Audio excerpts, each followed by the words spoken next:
Hi everyone. In this video, I will explain why we need to budget our time. ఓకేనా. So first of all ఏంటి అంటే మనం every human బీయింగ్కి కూడా 24 hours మాత్రమే ఉంటుందండి. So ఆ 24 అవర్స్ని కనుక మనం కరెక్ట్గా కనుక యూటిలైజ్ చేసుకోగలిగితే ఖచ్చితంగా మనం సక్సెస్ఫుల్ అవ్వచ్చు.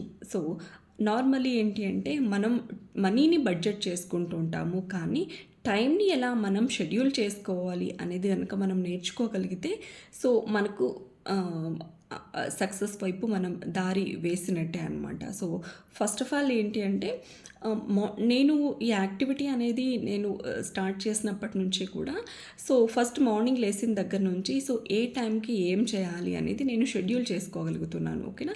సో ఈ టైం స్లాట్ ఏంటంటే 15 మినిట్, ఇంతకుముందు 1 అవర్ చేసేదాన్ని. సో ఇప్పుడు 15 మినిట్స్లో నేను ఏం చేస్తున్నాను, ఓకేనా.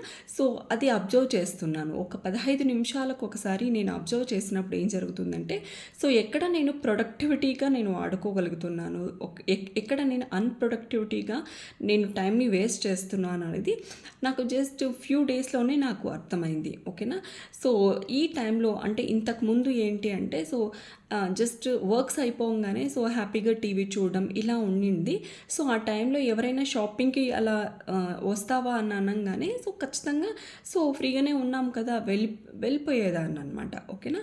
సో ఆఫ్టర్ నేను టైంని షెడ్యూల్ చేసుకున్న తర్వాత ఓకేనా. సో ఈవెన్ ఎక్కడికైనా వెళ్ళాలి అన్నా కూడా సో ఈవెన్ గ్రాసరీస్కి వెళ్ళాలన్నా కూడా నేను ముందుగానే టైంని షెడ్యూల్ చేసుకుంటాను. ఓకేనా. సో అలానే పిల్లలతో టైం స్పెండ్ చేసే టైం విషయంలో కానీ సో ఎవ్రీథింగ్ కూడా నేను టైంని షెడ్యూల్ చేసుకోవడం వల్ల సో నాకు ఖచ్చితంగా ఒక 4 to 5 అవర్స్ అనేది నేను హెల్త్ ఎంటర్ప్రెన్యూర్గా నేను టైం పెట్టడానికి నాకు హెల్ప్ అవుతుంది. ఓకే. Thank you.